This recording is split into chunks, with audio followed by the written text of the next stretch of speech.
ధర్మ సందేహాలు ప్రత్యక్ష ప్రసార కార్యక్రమానికి స్వాగతం. ఈనాటి ఎపిసోడ్ 691. ధర్మం అంటే ఏంటి? మన దైనందిన జీవితాల్లో ధర్మాధర్మాల గురించి పురాణాల్లో ఏ విధంగా చెప్పబడింది? ఇలా ఎన్నో ఆధ్యాత్మిక అంశాల గురించి మనకు తెలియని ఎన్నో విషయాలు మనకు వివరించి చెప్పడానికి ప్రముఖ గురువులు డాక్టర్ శ్రీ మైలవరపు శ్రీనివాసరావు గారు మన స్టూడియోకి విచ్చేశారు. మరి ఏమాత్రం ఆలస్యం చేయకుండా వారితో మాట్లాడి మన సందేహాల్ని నివృత్తి చేసుకుందాం. ముందుగా ఈ కార్యక్రమంలో వాస్తు జాతక సంబంధ ప్రశ్నలు అడగరాదని మనవి చేసుకుంటూ మన కార్యక్రమాన్ని ప్రారంభిద్దాం. నమస్కారం గురుగారు. గురుగారు, ముందుగా ఈ కాలంలో పిల్లలు కానీ అబ్బాయిలు అమ్మాయిలు వీరంతా కూడా ఈ తరం పిల్లలంతా కూడా బాధ్యతలను విస్మరించేసి ధర్మాల్ని పక్కకు పెట్టేసి అసలు ఏ మాట పెద్దవాళ్ళ మాట వినకుండా అసలు బాధ్యత అనేది లేకుండా ప్రవర్తిస్తున్నారు. మరి దీని అంతటికీ కారణం ఏంటంటారు? యదృశ్యతే శ్రూయతే దేన్ని చూస్తూ ఉంటామో దేన్ని వింటూ ఉంటామో దాని ప్రభావం మన మీద చాలా ఉంటుంది. ఎప్పుడూ పిల్లలు చెడ్డవాళ్ళు కాదు, వాళ్ళు చాలా మంచివాళ్ళు. తల్లి తండ్రి అనేటటువంటి వాళ్ళ అజమాయిషీ కానీ లేకపోతే ఖచ్చితంగా వీళ్ళు పాడైపోతారు. మంచి రాగితో చేయబడ్డ పాత్రనో దేన్నో తెచ్చుకుంటాం, దాన్ని అలా విడిచేస్తే చిరుము పట్టేస్తుంది. మంచి వెండితో తెచ్చుకున్నది నల్ల పడిపోతుంది దాన్ని సరిగా చూసుకోకపోతే. తల్లికి తండ్రికి తగినంత సమయం లేకపోవడం, ఒకవేళ సమయం ఉన్నప్పటికీ కూడా వీళ్ళని పట్టించుకోకపోవడం కారణంగా అయిపోతున్నారు. ఓ పిల్ల, నువ్వు ప్రేమించవే, నేను నీకు సాయం చేస్తాను అని చెప్పి పుస్తకాలు ఇలా పుచ్చుకుని అమ్మాయి ఉండడం, ఆ అమ్మాయి ఇంకో ప్రియుడితో కలిసి గంటలు గంటలు కాలక్షేపం చేస్తూ ఉంటే ఈ అమ్మాయి దూరంగా ఉండడం బుద్ధుందా? ఆ అమ్మాయి కొంపలు అంటుకుపోవు రేపు జీవితంలో. ఒకవేళ ఆ అబ్బాయిని కాక మరొకరిని చేసుకున్నట్టయితే ఈ ఫోటో తీసి పెళ్లి చేసుకున్న వాడికి పంపితే జీవితం మొత్తం అమ్మాయిది ఛిద్రం అయిపోదు. ఈ పిల్లకి తెలియాలి. అలాగే మగపిల్లలు ఇష్టం వచ్చినట్టుగా ఉత్తరాలు రాసేయడం, ఇష్టం వచ్చినట్టుగా ఫోటోలు తీసేసుకోవడం, ఏమిటో చేసేయడం, ఇవన్నీ రేపటి రోజున సంసారంలో చిచ్చు పెట్టుకోవడానికి ముఖ్యమైనటువంటి కారణాలుగా కనిపిస్తాయి.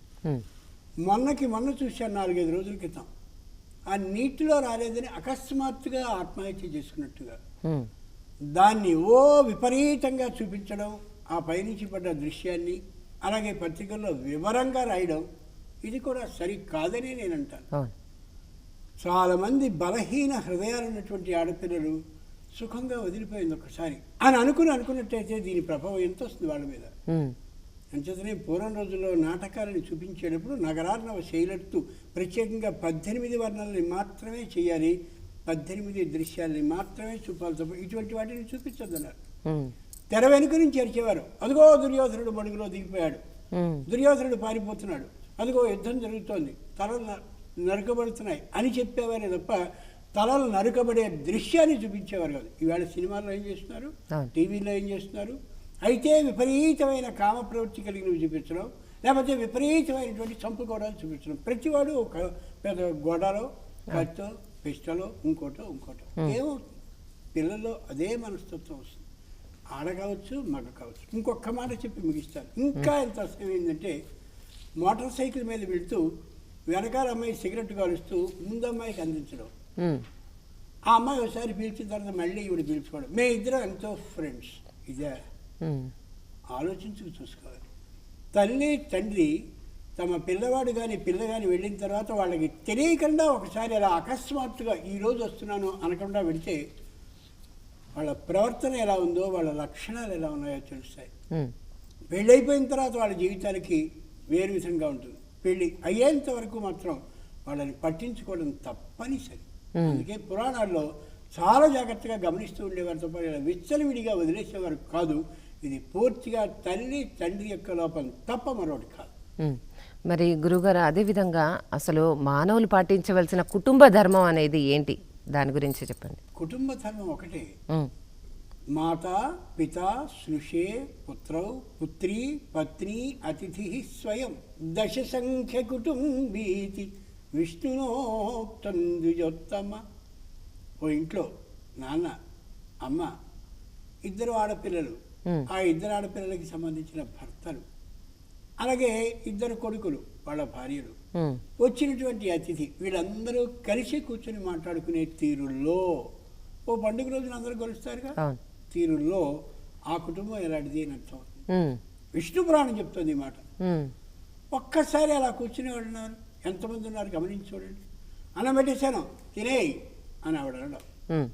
వీడు వాడి వరకు అక్కడ మొత్తం అంతా తినేసి వెళ్ళిపోతుంది. నాకు ఉంచలేదేమిటి, నువ్వు అన్నావుగా నేను అలా చేస్తున్నా. ఇదే సంసారం అంటే. ఇవే మీకు టీవీల్లో సీరియల్లోగా కనిపిస్తున్నాయి, ఇవే మీకు పత్రికల్లో కథలుగా కనిపిస్తున్నాయి. అదే పద్ధతిగా వెళ్ళిపోతుంది, కుటుంబ సంబంధం లేకుండా పోతుంది. నేను నువ్వు కాదు మన ఇద్దరం అనే అభిప్రాయంలో నువ్వెంత సంపాదిస్తున్నావు, నేను సంపాదిస్తున్నాను.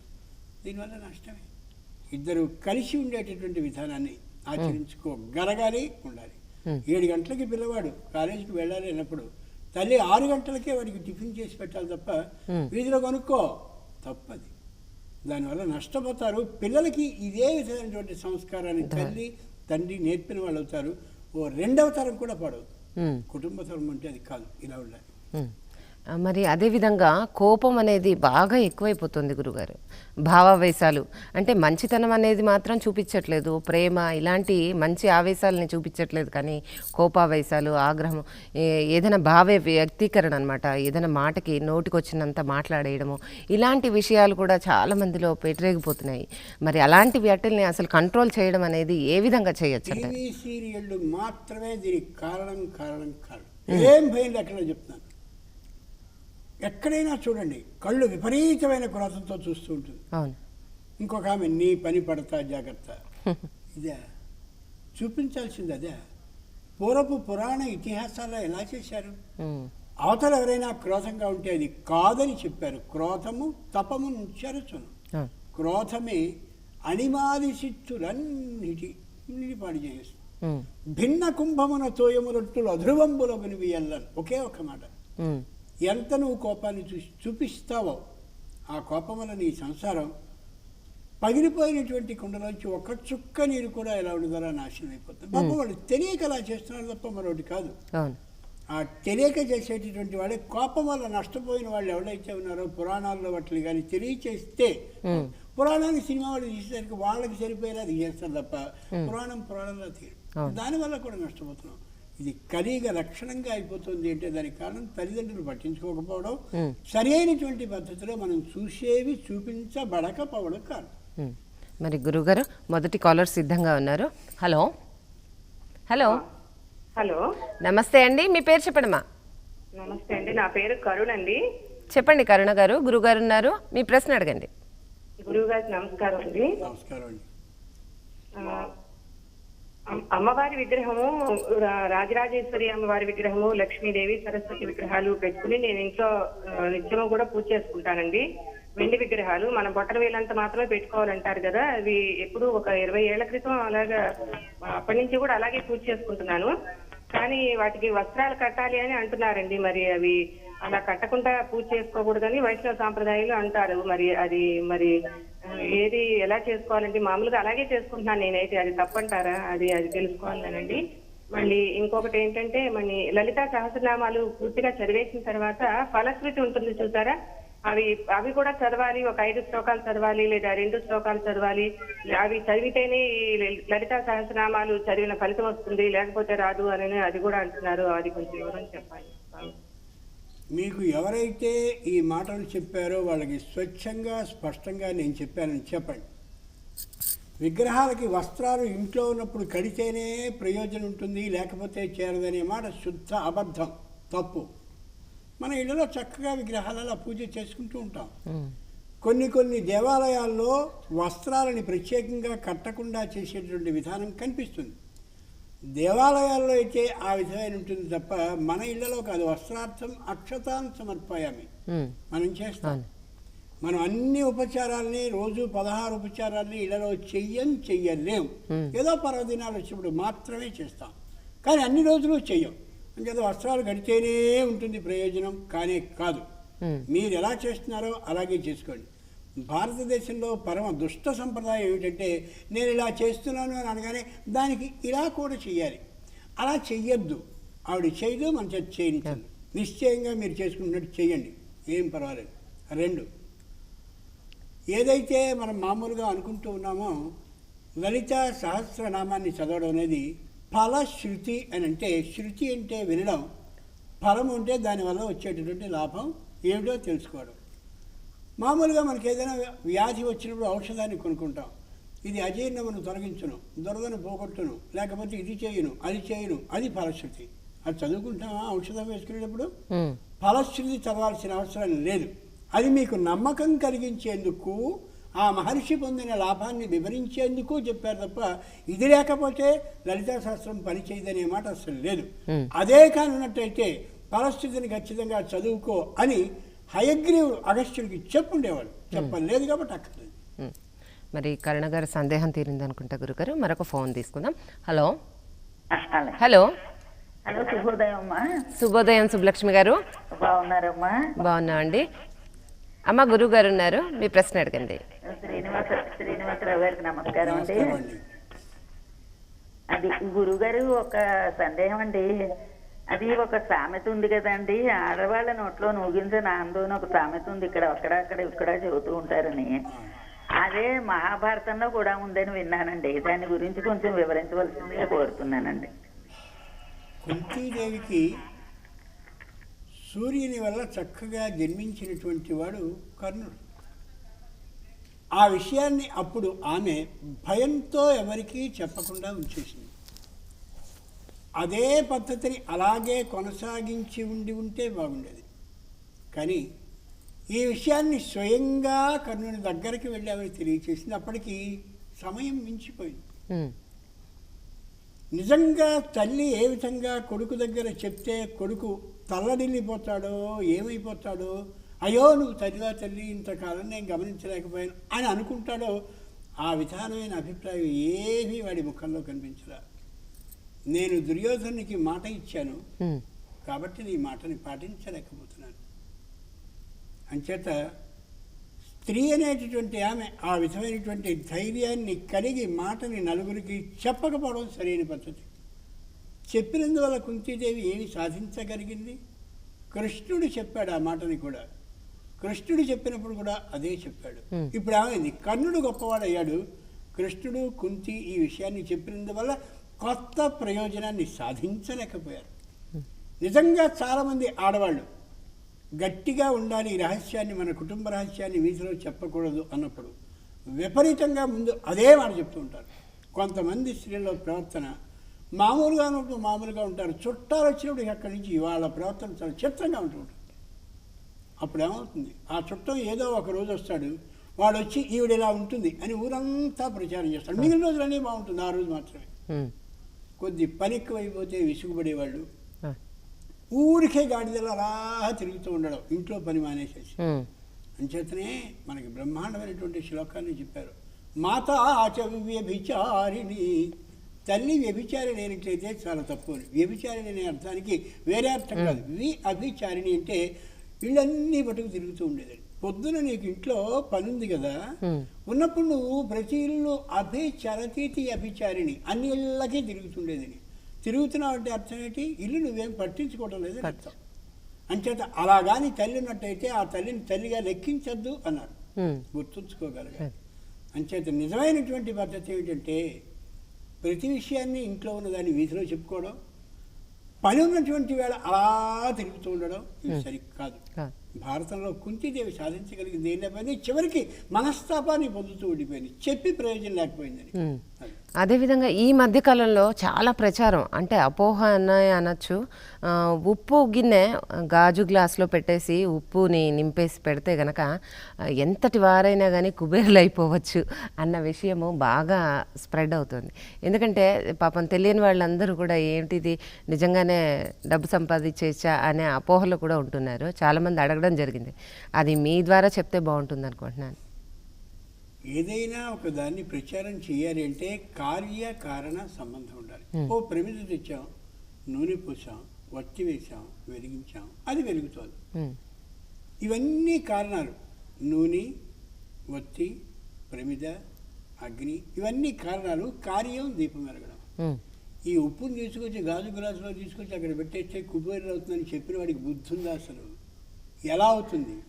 ఒకడెవడో వచ్చాడు ప్రత్యేకంగా, ఎనపమేకునిట రాగి చెంబు నిండా నీళ్ళు పోసి దాంట్లో వేస్తే తప్పిపోయిన పిల్లాడు ఇంటికి వస్తాడని. ఇట్లాంటివన్నీ నమ్మదు. ఇంకా బుద్ధి లేనిటువంటి వాళ్ళు లోకంలో ఇలాంటివి ప్రచారం చేస్తూనే ఉన్నారు. లక్ష్మీదేవి బొమ్మల మధ్యలో పెట్టండి, ఇటు అటు ఏనుగులు బొమ్మ పెడితే మీ ఇంట్లో డబ్బే డబ్బే డబ్బే డబ్బే, ఏమీ కాదు. ఈ రెండు ఈ పక్కన ఏనుగుల్ని కొన్న ఖర్చు తప్ప, ఏనుగుల్ని కొనడానికి ఖర్చు తప్ప పొరపాటు కూడా లక్ష్మీరాదు. ఓ కనకసార స్తోత్రం చదువు, ఓ లక్ష్మీ సహస్రాన్ని చదువు, లేదా లక్ష్మీ అష్టోత్తరం చదువు, లేదా లక్ష్మికి సంబంధించి మహానుభావులు రాసిన కీర్తనని పాడుకో. అంతేగాని 2 ఏనుగులు తీసుకొచ్చి లక్ష్మీదేవి మధ్య పెడితే డబ్బు వస్తుందనడానికి సిగ్గు ఉండాలి, బుద్ధి ఉండాలి. ఇటువంటి వాటిని ప్రచారం చేయడానికి, విని ఆచరించడానికి కూడా చాలా బాధ వస్తూ ఉంటుంది అనమాట. హైందవ ధర్మం నశించిపోవడానికి ఇట్లాంటివే ప్రచారం కారణం. అవునండి. గురుగారు కాలర్ సిద్ధంగా ఉన్నారు. హలో హలో హలో హలో, నా పేరు విష్ణుప్రియ, బెంగళూరు నుండి అండి. చెప్పండి విష్ణుప్రియ గారు, గురుగారు ఉన్నారు, మీ సందేహం అడగండి. గురుగారు నమస్కారం అండి. నమస్కారం అండి. ఆధ్యాత్మిక రామాయణంలోని రామహృదయం గురించి చెప్తారా? విష్ణుప్రియ గారు, చెప్పండి. మీ ప్రశ్న కొంచెం స్పష్టంగా అడగండి. ఆధ్యాత్మిక రామాయణంలో రామ హృదయము, శ్రీరామ హృదయం గురించి చెప్తారా? శ్రీరామ హృదయం ఒకే ఒకటండి. ఎక్కడైనా సరే రామాయణాన్ని గురించి ఏదైనా తెలుసుకోవాలి అంటే, ఏ వాల్మీకి మనిషి తన ఆశ్రమంలో ఉండేటటువంటి అందరూ ఆ ఆశ్రమస్థులకి వినిపించాడో, ఇతర ఆశ్రమంలో ఉండేటటువంటి జనులందరికీ కూడా వినిపించాడో, అంతేకాక ఆ రామాయణానికి కథా అధినాయకుడైనటువంటి రాముడికి కూడా వినిపించాడో, ఆ రాముడు స్వయంగా అయోధ్యలో అందరినీ పిలిచి ఆ రావణాసుర వధ అయిపోయిన తర్వాత మిగిలిన ఓ కొద్ది మంది రాక్షసులు, అలాగే మొత్తం పాల్గొన్న వానరులు అందరికీ వినిపించి ఆమోదముద్రని వేశాడో, అది మాత్రమే శ్రీమద్ రామాయణం.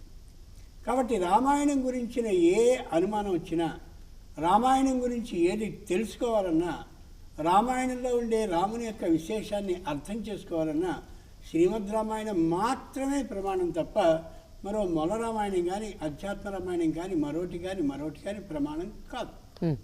అయితే రాముని యొక్క హృదయం ఎలా ఉంటుంది అనేటటువంటి విషయాన్ని ఆలోచించేటప్పుడు అధ్యాత్మ రామాయణంలో ఒక మాటని ముఖ్యంగా చెప్పుకోవచ్చు. కానీ శ్రీమద్ రామాయణం మాత్రమే ప్రమాణం. రావణాసురుడు తన యొక్క తపోబలాన్ని 2 వైపులా ఆలోచించి చూశాడు. ఆ విష్ణువే స్వయంగా వచ్చి భూలోకానికి జన్మిస్తే రావణాసురుడు వెంటనే వధింపబడే స్థాయిలో లేదు వాడి తపశ్శక్తి. అందుకోసమని తాను స్వయంగా అరణ్యంలో నివసించేటటువంటి మహర్షులు ఎవరైతే ఉన్నారో మహర్షులందరినీ యాచించి ప్రార్థించి, తాను క్షత్రియుడే ఇంకోండి దానం అడక్కపోయినా అడగకుండా ఉండవలసి వచ్చినా స్వయంగా నాకు తపశ్శక్తిని ఇవ్వాల్సిందని ప్రార్థించి, తన తపశ్శక్తితో వాళ్ళ తపశ్శక్తిని తీసుకుని సీతాదేవి యొక్క తపశ్శక్తిని కూడా దీన్ని కలుపుకుని రావణుడిని వధించాడంటే రావణుడు ఎంతటి తపశ్శక్తిమంతుడో అర్థమవుతుంది. అంచేత రాముడు ధర్మబద్ధంగానే వధించాలని రావణుణ్ణి, రాముడు మనుష్య ధర్మంతోనే వధించాలని రావణుణ్ణి ఆలోచించి అలా చేశాడు. అది రాముని యొక్క హృదయం. మరి గురుగారు, సామాన్యులకి అర్థమయ్యేలా చదువుకోవాలి అంటే ఇప్పుడు శ్రీమద్ రామాయణం ఒకటి చదువుకుంటే సరిపోతుందంటారా? శ్రీమద్ రామాయణమే చదువుకోవాలి. ఆ ఒక్కటి చదువుకుంటే కదా అదే చదవాలి. ఎప్పుడైనా అదే. మన మహానుభావులైన దివాకర్ వెంకటావధాని గారు మాట చెప్పేవారు, ఏమండి మను చరిత్ర నాకు అర్థం అవ్వాలంటే ఏ వ్యాఖ్యానం చదవాలన్నప్పుడు ఆయన ఒక మాట అన్నారు, మను చరిత్ర ఎలా ఉంటుంది అంటే వ్యాఖ్యానం చదవకు, మను చరిత్రను చదువు, అప్పుడు నిజమేదో తెలుస్తుంది. తర్వాత వ్యాఖ్యానానికి వెళ్ళాలి. అది గుర్తుంచుకోవాలి. శ్రీమద్ రామాయణం అన్నప్పుడు శ్రీమద్ రామాయణాన్నే చదవాలి, వాల్మీకి రాసిందే చదవాలి. అప్పుడు అనుమానాలు విడిపోతాయి, లేకపోతే రకరకాలుగా వస్తాయి. మరి గురుగారు మరొక కాలర్ సిద్ధంగా ఉన్నారు. హలో హలో హలో హలో, నమస్తే అండి, మీ పేరు చెప్పండి సార్. నా పేరు ప్రణీత్ అండి, అనకాపల్లి నుంచి చేస్తున్నాను. చెప్పండి ప్రణీత్ గారు, గురుగారు ఉన్నారు, మీ సందేహం అడగండి. యాక్చువల్గా మహావిష్ణు దశావతారాలు ఉన్నాయి కదండి, మహావిష్ణు దశావతారాలు చెప్పండి. అందులో బుద్ధావతారం విశిష్టత ఏంటి, అతను చేసిన లోక కళ్యాణం ఏంటి, అదిను ప్లస్ ప్రస్తుతం బౌద్ధులు ఆరాధిస్తున్న బుద్ధుడు మన బుద్ధుడు ఒకడేనా? మత్స్య కూర్మో వరాహశ్చ నారసింహశ్చ వామనః రామో రామశ్చ రామశ్చ కృష్ణః కల్కిరేవ చ. 10 అవతారాల్లో బుద్ధుడు లేడు. మొదటి మాట. మొట్టమొదటి మత్స్యావతారం, తర్వాత కూర్మావతారం, వామనావతారం, నారసింహావతారం, ఆ తర్వాత నారసింహస్య వామన, మత్స్య కూర్మో వరాహావతారం, నారసింహావతారం, వామనావతారం, పరశురామావతారం, రామావతారం, బలరామావతారం, తర్వాత కృష్ణావతారం దశావతారాల్లో ఉంది కానీ బుద్ధుడు కాదు, చివరిది కల్కి. మరి బుద్ధావతారం ఎక్కడుంది? శ్రీ మహావిష్ణువు యొక్క అవతారాలు 21 అని భాగవతం తెలియజేస్తుంది. ఆ 21 అవతారాల్లోనూ ఒకటి బుద్ధావతారం. కాబట్టి దశావతారాల్లో బుద్ధుడు లేడు, 21 అవతారాలు శ్రీ మహావిష్ణువు ఇచ్చిన వాటిలో మాత్రం బుద్ధుడు ఉన్నాడు. ఆ బుద్ధుడు మనకి హుస్సేన్ సాగర్లో, హైదరాబాద్లో కనిపించే బుద్ధుడు, అలాగే మామూలుగా లోకం అంతా కూడా చేసేటువంటి బుద్ధుడు ఒకరు కారు. అంటే శ్రీ మహావిష్ణువు ఎత్తిన బుద్ధావతారం, ఈ బుద్ధావతారం ఒకరు కారు. ఈ బుద్ధుడు అంటే లోకంలో ఈవేళ పూజించేటటువంటి బుద్ధుడు ఎవరైతే ఉన్నారో ఆ బుద్ధుడిని పూజించడం బట్టి బౌద్ధులు అని ఎవరినైతే పిలుస్తూ ఉన్నామో, పిలువబడుతున్నారో వాళ్ళు ఈ మహావిష్ణువు యొక్క బుద్ధావతారానికి సంబంధించిన వాళ్ళు కాదు. వీళ్ళు రాజు అయినటువంటి వాడు సంపూర్ణంగా సన్యసించి బుద్ధ దీక్ష అనేది ఏర్పాటు చేశాడు. సౌందర్యనందం అని ప్రత్యేకమైన ఒక కావ్యం కూడా మనకు అది కనిపిస్తూ ఉంటుంది. ఇక శ్రీ మహావిష్ణువు బుద్ధావతారాన్ని ఎత్తి సాధించింది ఏమిటి అని ఒక ప్రశ్న అడిగారు. మంచి మాట. ఏ విధమైనటువంటి నిరాకార స్థితిలోనూ అంటే ఏది ఆలోచించకుండా అలా స్పష్టమైనటువంటి శాంత రూపంతో ఉండడం ఏదిందో అది బుద్ధ విధానం. దేనికి చరించకుండా ఉండవు, అది చాలా అవసరం. వేళ ఓ భార్య భర్త అంటే నీ కొడుకు కోడలు ఉన్నారు ఇంట్లో, నువ్వు అదే ఇంట్లో ఉన్నావు. కొడుకు కోడలు పెద్దగా దెబ్బలాడుకొని మాట్లాడుకొని కలిసి ఉండని, సంతోషంగా వెళ్ళని, వాళ్ళ విషయంలోకి నువ్వు వేరు పెట్టు. అది నిజమైన బుద్ధ ధర్మం, విష్ణువుకి సంబంధించిన బుద్ధ ధర్మం. అలాగే కూతురు అల్లుడు వాళ్ళ విషయంలోకి చేరుతూ అస్తమానం ప్రతిదీ అడిగి తెలుసుకుంటూ కాదు, వాళ్ళు అడిగినప్పుడు చెప్పు, వాళ్ళు అడగకుండా నువ్వు అమాంతంగా వీలు పెట్టు. ఈవేళ చాలా సంసారాలు నాశనం అవుతున్నది కారణం ఏమిటంటే ఏ రోజు తల్లికి అమ్మాయి ఫోన్ చేయటం, అక్కడి నుంచి ఆవిడేదో సలహా ఇవ్వడం, ఇలా అంచేత వాళ్ళ సంసారాల్లో నువ్వు వేలు పట్టుకో, వాళ్ళు అడిగినప్పుడు చెప్పు. అది నిజమైన బుద్ధ ధర్మం. అన్నీ కళ్ళతో చూస్తుండాలి, దేనికి ఏ విధమైన వికారాన్ని పొందకూడదు, సలహాలు అస్సలు ఇవ్వకూడదు. అది నిజమైన బుద్ధ ధర్మం, విష్ణు ఎత్తినటువంటి విధానం. గురుగారు మరొక కాల్ తీసుకుందాం. హలో హలో హలో హలో నమస్తే అండి, మీ పేరు చెప్పండమ్మా. హలో హలో, మీ పేరు చెప్పండమ్మా. నెల్లూరు నుంచి ఫోన్ చేస్తున్నామండి. నమస్కారం. చెప్పండి, మీ పేరు చెప్పండి. నా పేరు రమ్య అండి. సంధ్య చెప్పండి. తులసి మొక్క పూజ చేస్తాం కదా, ఆ పూజ ముందుగా చేయాలా లేకపోతే మన పూజ గదిలో ఉన్న దేవుడి దగ్గర ముందుగా పూజ చేయాలా? సహజంగా పూజ అంతా అయిపోయిన తర్వాత పూజకి సంబంధించినటువంటి ఏ జలం అయితే ఉందో ఆ జలాన్ని తులసి మొక్కలో పోసి అప్పుడు ప్రదక్షిణాన్ని చేసి రావడం విధానం. కాబట్టి మనం పూజ చేసేటువంటి సందర్భంలో ఏదో విగ్రహం ఉంటుంది ఇంట్లో, ఆ విగ్రహానికి పురుష సూక్తమో లేకపోతే విష్ణువుకి సంబంధించిన నామాలతోనో అలా అభిషేకం చేస్తాం. ఆ అభిషేకించిన జలం ఎక్కడ పోయాలి? అందుకోసమని తులసి మొక్కని చివరికి చేసి ఆ జలాన్ని అలా పోస్తూ ముమ్మారు ప్రదక్షిణం చేసి ఆ తర్వాత తులసికి నమస్కరించడం. తులసి యొక్క కాండం ఏదైతే ఉందో అంటే ఆకులన్నీ వచ్చే కాండం ఏదైతే ఉందో అక్కడ పసుపు కుంకుమని పూయడం, ఆ పైన పుష్పాన్ని పెట్టడం, ఇది సరైనటువంటి విధానం. తులసి మొక్కకి సంబంధించిన పూజ చివరనే చేయాలి, ఇంట్లో ఉన్న దైవ పూజ ముగిశాక. మరి గురుగారు తులసి మొక్కకి పూజ చేస్తున్నప్పుడు పాటించవలసిన మంత్రం ఏంటి? ఇది తులసి మొక్కకి ప్రత్యేకమైన మంత్రం ఏం లేదు, కాకపోతే ఒక శ్లోకం ఉంది. ఏమనంటే మూలతో బ్రహ్మరూపాయ, అంటే మొట్టమొదటిగా మూలలో బ్రహ్మ ఉంటాడు, ఆ మధ్యత విష్ణు మధ్యలో విష్ణు ఉంటాడు, అగర్త శివరూపాయ, ఆ పైన శివుని యొక్క రూపంలో ఉండేటటువంటి వృక్షరాజాయ తే నమః. ఇదేమిటంటే ఇదే పెద్ద వృక్షం కాదు కదా, చిన్న మొక్కే కదా మనం అనుకుంటాం. కానీ ఎదిగేటటువంటి తులసి మొక్కని ఎప్పుడూ తలలు కానీ తుంచేస్తూ ఉంటే పెద్దదైనటువంటి వృక్షంగా అలా పెరిగిపోయి పొదలా అయిపోతుంది. అలా ఉన్నప్పుడు మాత్రమే మనకి ప్రయోజనాత్మకమైనటువంటి విధానాన్ని కలిగిస్తుంది. ఈశాన్యం నుంచి ఋతుపానం వచ్చేటప్పుడు విపరీతమైన గాలి వస్తుందే, ఆ గాలి మొత్తం ఇంట్లో ఉండే వాళ్ళందరికీ రావాలంటే తులసి మొక్క బాగా విశాలంగా గుబురుగా పెరిగి పొదలాగా ఉండాలి.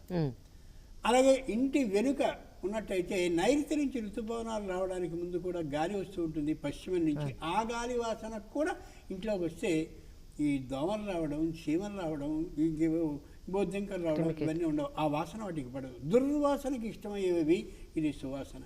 అంటే చాలా అద్భుతంగా ఉంటుంది. బల్లులు కూడా రావు నిజంగా ఇంట్లో తులసి మొక్కలు ఆ స్థాయిలో పెరిగితే, పెంచుకోగలిగితే.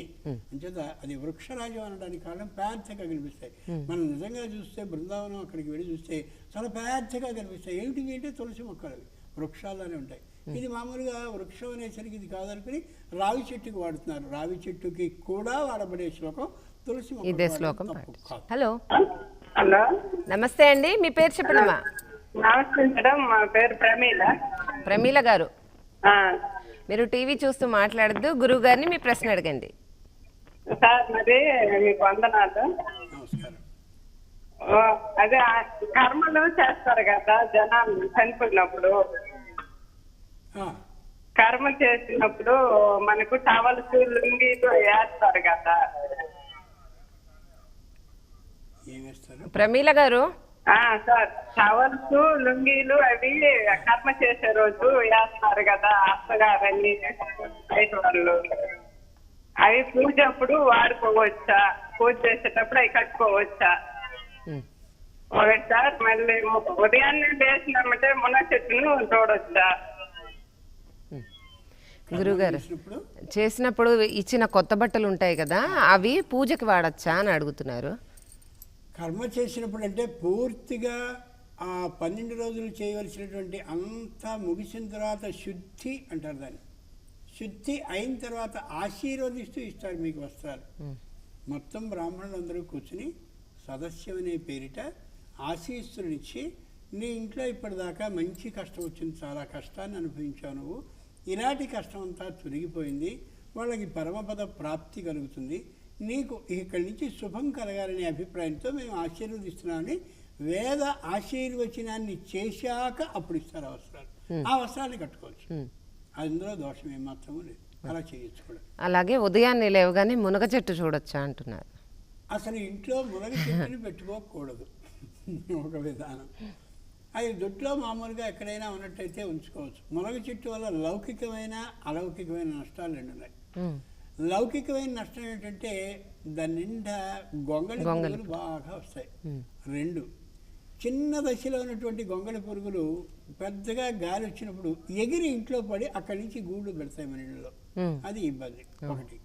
అలౌకికమైనది ఏమిటంటే ఉండేటటువంటి వృక్షాల్లో మునగ వృక్షాన్ని మా దైవ వృక్షంగా ఎక్కడ చెప్పలేదు. కాబట్టి మునగ చెట్టుని ఇంట్లో ఉంచుకోవడం సరికాదు. మునగ చెట్టుని చూడడం అసలు ఇంట్లోనే ఉంచుకోకూడదు అంత కదా, చూడడం ఇంకెలాగా, కాబట్టి కానే కాదు. మరి గురుగారు, మరొక ఫోన్ కాల్ తీసుకుందాం. హలో అండి. హలో హలో, నమస్తే మేడం. నమస్తే అండి, మీ పేరు చెప్పండమ్మా. నా పేరు జగదంబ, మండపేట అండి. చెప్పండమ్మా, మీ ప్రశ్న అడగండి గురుగారిని. గురుగారికి నమస్కారం అండి. నమస్కారం. అశ్విని దేవతలు నకులు సహదేవుడు జన్మించారు. అశ్విని దేవతల గురించి తెలియజేస్తూ కోరుతున్నానండి. వాళ్ళని ఆశ్వి దేవతలు అంటారు. ఈ ఇద్దరు కూడా సంపూర్ణమైనటువంటి వ్యక్తులకి సంబంధించిన ఆరోగ్య పరిరక్షణ కోసం వచ్చిన వాళ్ళు. ఇంకో విధానం ఉంటుంది.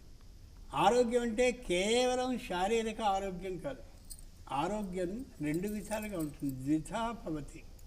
ఒకటి మానసిక ఆరోగ్యం, రెండవది శారీరక ఆరోగ్యం. మనస్సు సరిగా లేదనుకోండి, ఆ మనస్సు సరిగా లేనటువంటి ఆ మానసిక వేదన శరీరం మీద పడి శరీరానికి రోగాన్ని కలిగిస్తుంది. మనకి చాలా ఇదిగా ఉందండి, ఎందుకో ఓపికగా లేదని అంటాం. ఆ ఓపిక లేకపోవడానికి శరీరం కారణం కాదు, మనసు సరి లేకపోవడం. అలాగే శరీరం సరిగా లేనప్పుడు మనసు మీద దాని ప్రభావాన్ని చూపిస్తుంది. ఏదో చెవిపోటు వచ్చింది, తలనొప్పి వచ్చింది, కంఠం బాధ వచ్చింది, మంచి అందరూ రెండు చెవుల్లోనూ పెట్టుకుని నడుస్తూ కూడా పాపం చాలా శ్రద్ధగా వింటున్నారు. ముందు నాటికి చెవిటి డాక్టర్లకి బ్రహ్మాండమైనటువంటి లాభాలు వస్తాయి, చెవుడు వైద్యం చేయగలిగినటువంటి వాళ్ళకి. ఇలా ఏదో ఒక నొప్పి చెవిలోనో కంటిలోనో, అలాగే శరీరంలో ఏ అనారోగ్యం ఉన్నా అది మనసు మీద ప్రభావాన్ని చూస్తుంది. కాబట్టి మానసిక అనారోగ్యం శరీరం మీద, శారీరక అనారోగ్యం మనసు మీద పనిచేస్తుంది. ఈ రెంటిని సంపూర్ణంగా తొలగించగలిగిన శక్తిమంతులు ఎవరంటే నకులుడు సహదేవుడు వల్ల కలిగినటువంటి వీళ్ళు. ఈ ఆశ్వదేవతలు ఇద్దరూ కూడా ఆశ్వదేవతలు అద్భుతంగా మనసుని శరీరాన్ని పరచగలిగినటువంటి శక్తివంతులు. అంచేత ఆ ఆశ్వదేవతల వల్ల కలిగినటువంటి నకుల సహదేవుని ప్రార్థించడం కంటే అశ్విని దేవతలకు ప్రత్యేకంగా ఆశ్వ సూక్తం అన్నట్టు ఉంటుంది. దాన్ని చదువుకున్నట్టయితే ఈ రెంటిలోనూ ఉండేటటువంటి దోషాలు నివారింపబడతాయి. పైగా ఇంకో విశేషం, శరీర మనసు ఈ రెండు యొక్క కలయికనే యోగం అంటారు. యోగం అంటే ఈవేళ డ్రిల్ చేయిస్తున్నారు అన్ని చోట్ల. యోగం అంటే డ్రిల్ కాదు. యోగం అంటే శరీరాన్ని మనసుని అదుపు చేసుకుని రెంటి యొక్క సంయోగం చేత వ్యక్తి సుఖంగా ఉండేందుకు చూపించబడే మార్గాన్ని యోగం అన్నారు తప్ప డ్రిల్ చేయడం మాత్రం యోగం కాదు. హలో, నమస్తే అండి, మీ పేరు చెప్పండి. నమస్తే మేడం, గురువు గారికి పాదాభివందనాలు. నమస్కారం అండి. మీ పేరు చెప్పండి. నేను పశ్చిమ గోదావరి జిల్లా పాలకొల్లు నుంచి నేపథ్య రాఘవేంద్ర గారు మాట్లాడుతున్నానండి. చెప్పండి. కొబ్బరికాయని పార్వతీ పరమేశ్వరులుగా భావిస్తూ ఉంటారు. దానికి ఏమైనా కారణం కానీ కథ కానీ ఉందా, కొంచెం తెలియజేయండి గురువు గారు. కొబ్బరికాయని పార్వతీ పరమేశ్వరులుగా భావించాల్సిన అవసరం ఏమాత్రం లేదు. రెండు, కొబ్బరికాయలో ఉండే పీచు, ఆ టెంక, లోపల ఉండేటటువంటి గుంజు, దాంట్లో ఉండే నీళ్లు, దీనికి ఏదో ఒకటి కలిపేసి ఏదో కథ చెప్తూ ఉంటారు. దానికి దీనికి సమన్వయం లేదు. ఏ పురాణ ప్రమాణము కూడా లేదు. వ్యక్తుల్లో ఒక భక్తిని పెంచాలి అని అంటే భక్తికి సంబంధించిన శ్లోకాలు, స్తోత్రాలు, మంత్రాలు వాటి ద్వారా పెంచడం ధర్మం తప్ప ఆ కొబ్బరికాయ పార్వతీ పరమేశ్వరుడు స్వరూపం అండి. 3 కళ్ళు ఉండడం కూడా త్రినేత్రుడికి సంకేతం. కొన్నిటికి 2 కళ్ళు ఉంటాయి, మరి అప్పుడు అన్నీ 3 కళ్ళల్లో, మరి అప్పుడు ఏమైనట్టు? అంటే ఇట్లాంటి సమన్వయాలు ఏదో వ్యక్తుల్లో ప్రత్యేకమైనటువంటి ఒక అభినివేశాన్ని కలిగించి బాగా పెద్ద చేయడం కోసమని ఎడమవైపును కానీ ఎడమవైపు మాత్రమే ఈ ఉత్తరీయం వేసుకున్నట్టయితే అశుభమని, కుడివైపు వేసుకుంటే అది శుభానికి వచ్చినట్టని చెప్తారు. మరి దేవతలందరికీ ఇలా వేస్తారు కదా, ఏమిటి దాని కారణం? ఇంచేత ఇట్లాంటివన్నీ కూడా భక్తి భావాన్ని పెంచడం కోసం ఏదో అప్పటికప్పుడు తోచిన మాటలు చెప్పడమే తప్ప వీటికి ప్రమాణం ఉండదు. కొబ్బరికాయని శివస్వరూపంగా భావించాల్సిన అవసరం లేదు. కొబ్బరికాయ శివస్వరూపం అయితే వీర వైష్ణవులు ఉంటారు కొందరు, పొరపాటును కూడా కొబ్బరికాయలు వరుసలు ముట్టుకోరు కూడా. కానీ ఇట్లాంటివి ఏమీ కాదు, వీటిని నమ్మద్దు. మరి గురుగారు, అదేవిధంగా చాలామందికి చాలా భయాలు ఉన్నాయి. కొన్ని ఏంటంటే శుక్రవారం, మంగళవారము అద్దం పగలడం కానీ లేదా కుండ పగిలిపోవడం కానీ అది చాలా అశుభం అని చాలా భయపడుతూ ఉంటారు. అది ఎంతవరకు నిజం? ఒకటేంటంటే పొరపాటున పగలడం వేరు, మనం కావాలని పగలగొట్టడం వేరు. పూర్వం రోజుల్లో ఏదైనా దురదృష్టవశాత్తు ఎవరైనా మరణించినట్టయితే ఒక రోజు ప్రత్యేకంగా కుండని పగలగొట్టవలసి వస్తుంది. ఆ పగలగొట్టేటటువంటి రోజున పగలగొట్టడం ఖచ్చితమైన ధర్మం. మిగిలిన రోజుల్లో పగలగొట్టడం సరికాదు. అలాగే ఈ కుండని పగలగొట్టడం, ఇంకోటి ఏదో ఏవైతే ఉన్నాయో ఇవి ఆ సందర్భాల్లో చెప్పబడ్డవి, వాటిని తీసుకొచ్చి దీనికి ఇలా తగిలించడం. అద్దం పగిలిపోతుంది ఒక్కొక్కసారి. పొరపాటును మనం ఇలా చూసుకుని ఏదో బొట్టు పెట్టుకుందాం అనుకున్నప్పుడు పొరపాటును పగిలిపోవచ్చు. అంత మాత్రం దాన్ని అనుకోకరా. భక్తిలో ఉండేటటువంటి భయాలతోనే జీవితం అంతా కాలక్షేపం అయిపోతే నిజమైన భక్తి అనేది మనకు తెలియదు. దేవుడి దగ్గరికి వెళ్ళగానే అమాంతంగా ఎప్పుడైనా ఒకవేళ పూల మాల కానీ పువ్వు కానీ అబ్బో ఎంత సుఖం అండి, నేను వెళ్ళగానే వెంకటేశ్వర స్వామి పూలమాల అలా పడిపోయింది నా కోసమే అని. అప్పుడు వెనకాల ఉన్నవాడు అయ్యో నాకు ఇలా జరగలేదు కాబట్టి నాకు ఏ అశుభం జరుగుతుందో అనుకోడు. పైగా 125 కోట్ల మంది మహానుభావులైనటువంటి భక్తుల్లో ఈ మహానుభావుడు అక్కడ వెళ్ళేసరికి ఆ పైన పూలు జారింది, ఆ పూలమాల జారితే వీరినొక్కరినే కనికరించి మిగిలిన 124 కోట్ల చెల్లెలందరినీ కూడా కాదన్నాడు భగవంతుడు. ఇట్లాంటి పిచ్చి మాటలు ఎప్పుడూ ఉండకూడదు. పరమేశ్వరుడు నిజంగా హృదయంలో ఉండాలి తప్ప అక్కడేదో యాంత్రికంగా జరిగిన దాన్ని మనకి సమన్వయించుకోవడం అది సరికాదు. ఇది వినడానికి కూడా చాలా బాధగా ఉంటుంది భక్తులకి, కానీ నిజం మాత్రం ఇదే. ఒకే ఒక్క మాట చెప్పి ముగిద్దాం. కృష్ణుడు గోవర్ధన పర్వతాన్ని ఇచ్చాడు. 3 రకాల వాళ్ళు ఉన్నారు అక్కడ. కొంతమంది వీడి పిల్లాడు బాలుండి ఇతడు కొండ దొద్దది మహాభారము శైరింపగా దారండో అని, ఒకవేళ కానీ పడిపోతుందేమో అని అనుకుని అంచుని నిలబడ్డారు కొందరు. ఆ ఎత్తబడ్డటువంటి పర్వతం అంచులో టక్కున పడిపోతుంటే పారిపోదాం. కొంతమంది మధ్యలో నిలబడ్డారు, చూద్దాం ఈయన ఎంత గొప్పవాడో ఏమిటో అది ఇది, ఏదైనా తేడా ఉంటే ఇటు వచ్చేద్దాం. కొందరు మాత్రం కృష్ణుడి దగ్గరే నిలబడ్డారు. ఖచ్చితంగా నిలబెట్టగలడు, నాకు ఆ నమ్మకం ఉంది. భగవంతుడి విషయంలో ఆ కృష్ణుడి దగ్గరే నిలబడ్డటువంటి వాళ్ళ సంపూర్ణమైన నమ్మకం ఉండాలి తప్ప ఇదేదో పగిలిపోయింది, అర్థం శుక్రవారం నాడు అయింది, అదైంది, ఇదేంది, ఇట్లాంటి పిచ్చి చేదస్తాలు పెట్టుకోకూడదు. నిజాన్ని నిజంగా హృదయపూర్వకంగా ఆలోచించుకోగలగాలి. అప్పుడు భగవంతుడి మీద సంపూర్ణ విశ్వాసం మనకి లభిస్తుంది. వీలైతే ఆ పర్వతం దగ్గర నుంచి జారిపోదాం, అప్పుడు ఏదో కృష్ణుడు పడు అంటే కృష్ణుడు పర్వతం కింద పడిపోవడం వీడికి ఇష్టమే, వీడు మాత్రం బతకాలి. ఎంత దారుణం అది! సంపూర్ణ విశ్వాసం కావాలి. గురుగారు మరొక కాలర్ సిద్ధంగా ఉన్నారు. హలో హలో నమస్తే అండి, మీ పేరు చెప్పండి. మా నా పేరు శ్యామల అండి. చెప్పండి శ్యామల గారు, మీ ప్రశ్న అడగండి. గురువు గారు నమస్కారం అండి. నమస్కారం అండి. ఇప్పుడు పిల్లలకి అన్నప్రాసన రోజున మా మనవడికి భాగవతం దానం ఇప్పించాలని అన్నారండి. ఆ రోజు కుదరలేదు. అంటే ధర్మ సందేహంలోనే విన్నాను ఈ మాట కూడాను. అది అప్పుడు కుదరపోతే ఇంకెప్పుడు ఇవ్వచ్చు, అంటే సంవత్సరం పుట్టినరోజు నాడు ఇవ్వచ్చు అంటారా, లేకపోతే ఇంకెప్పుడు ఇవ్వచ్చు? అదొకటి. తర్వాత అతను జ్యేష్ఠ మాసంలో పుట్టాడు. అది జ్యేష్ఠ మాసం, అధిక జ్యేష్ఠ మాసం మనం లెక్కగా తీసుకోవాలా, లేకపోతే తిథుల ప్రకారం అయితే నిజ జ్యేష్ఠ మాసం తీసుకోవాలా? అది ఒక సందేహం అండి. తర్వాత జ్యేష్ఠ మాసంలో పుట్టినట్టయితే అధిక జ్యేష్ఠం కాదు, నిజ జ్యేష్ఠాన్ని మాత్రమే ప్రమాణంగా తీసుకోవాలి. ఆర్థికం కానీ, పుట్టినరోజు కానీ, మరోటి కానీ జ్యేష్ఠ మాసం ఒకే ఒకసారి వచ్చినటువంటి సందర్భంలో జ్యేష్ఠ మాసంలో నిజ జ్యేష్ఠాన్ని తీసుకోవాలి తప్ప అధిక జ్యేష్ఠాన్ని ప్రమాణంగా తీసుకోకూడదు. 2 అన్నప్రాసన విషయం. ఆవేళ ఏదో ఒక కారణం ప్రకారం మనం ఇవ్వలేకపోతే నష్టమేం కాదు. మళ్ళీ సంవత్సరం పుట్టినరోజు వస్తుంది కదా, అదే తిథి వచ్చిన రోజున ఇవ్వడం సరైనటువంటి విధానం. ఏం కంగారు పడాల్సిన అవసరం లేదు. వారు కంగారు పడదలుచుకుంటే నేను ఈవేళ ఇవ్వలేకపోయానంటే నలుగురికి చెప్పినట్టయితే, అయ్యో ఇవ్వలేకపోయామా, తర్వాత ఇచ్చావంటే ఏం ప్రయోజనం ఉందో శుద్ధదండుగా చాలా పొరపాటు చేసేసావు, చేసినంత అనవసరం అని చెప్పేందుకు చాలామంది సిద్ధంగా ఉంటారు మన భారతదేశంలో. అంచేత గుర్తుంచుకోవాల్సింది, చక్కగా మళ్ళీ ఏ సంవత్సరం వస్తుందో పుట్టినరోజు, ఆ రోజు పుట్టినరోజు చేసిన రోజున భాగవతాన్ని ఇచ్చేయడం కాదు, భాగవతం మీద శ్రద్ధ ఉన్నవాడు, భాగవతాన్ని చదివేవాడు, రోజు భాగవతాన్ని చదువుతూ ఫలాని కుర్రాడు పుట్టినటువంటి రోజున నాకు ఈ భాగవతాన్ని ఇచ్చారు కాబట్టి నేను రోజు చదువుకుంటున్నాను అని అనుకుంటూ ఈ భాగవతాన్ని చదివిన పుణ్యాన్ని ఆ కుర్రాడికి దక్కేలా చేసేటటువంటి మనస్తత్వం ఉన్నవాడికి ఇవ్వాలి. మంచి ఇంగ్లీష్ ప్రొఫెసర్ గారి భాగవతం ఇచ్చామనుకోండి, ఇట్స్ ఫైన్ అని చెప్పి అక్కడ పెడతాడు, ఏం ప్రయోజనం? అంచేత దాని మీద శ్రద్ధ, భక్తి, విశ్వాసం ఉండి ఈ పిల్లవాడిని ఆశీర్వదించాలి అనే ఆలోచన ఉన్నటువంటి వ్యక్తికి సంవత్సరం నిండినటువంటి రోజున కూడా చాలా సరైనటువంటి పని. మరొక ఫోన్ కాల్ తీసుకుందాం గురుగారు. హలో హలో హలో హలో నమస్తే అండి. అంటే ఏమిటి అంటే చాలా మంది చాలా రకాలు చెప్తారు. ఏమండి మీ పేరు చెప్పండి. హలో, మీ ప్రశ్న స్పష్టంగా లేదండి. సుబ్బలక్ష్మి అండి, రాజమండ్రి. సుబ్బలక్ష్మి గారు, మీరు టీవీ. నా పేరు సుబ్బలక్ష్మి, రాజమండ్రి అండి. చెప్పండి మీ ప్రశ్న స్పష్టంగా అడగండి. రాజమండ్రి అండి. సుబ్బలక్ష్మి గారు, మీరు టీవీ వాల్యూమ్ తగ్గించి మీ ప్రశ్న అడగండి. నాకు అంటూ అంటే ఏమిటో తెలుసుకోవాలని ఉందండి.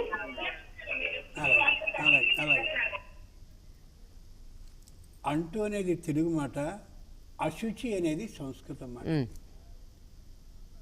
ముక్కు ఎలా అయితే ఒక వ్యర్థ పదార్థాన్ని విసర్జిస్తూ ఉంటుందో, కన్ను ఎలా వ్యర్థ పదార్థాన్ని విసర్జిస్తూ ఉంటుందో, శరీరం కూడా స్వేదం అనేటటువంటి వ్యర్థ పదార్థాన్ని విసర్జిస్తుందో, అలా శరీరంలో ఉండేటటువంటి నవ రంధ్రాలు నవ వ్యర్థ పదార్థాలు విసర్జిస్తూ ఉంటాయి.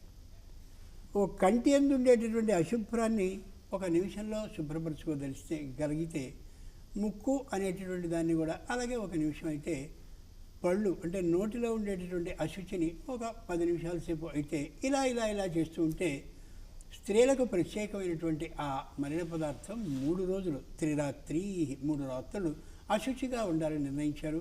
4వ రోజున కూడా అశుచితనం ఉంటే ఆ రోజున కూడా సరికాదన్నారు. కాబట్టి నిజంగా స్త్రీలు 4 రోజులు అశుచిని పాటించడం సరైన మాట. ఇంచేతనే ఏదైనా యజ్ఞం కానీ, యాగం కానీ, ఇంకో వివాహం కానీ, శంకుస్థాపన, గృహప్రవేశ ముహూర్తాలు పెట్టేటప్పుడు 5వ రోజుని మాత్రమే స్వీకరిస్తారు స్త్రీని తప్ప మిగిలింది కాదు. అది అశుచి.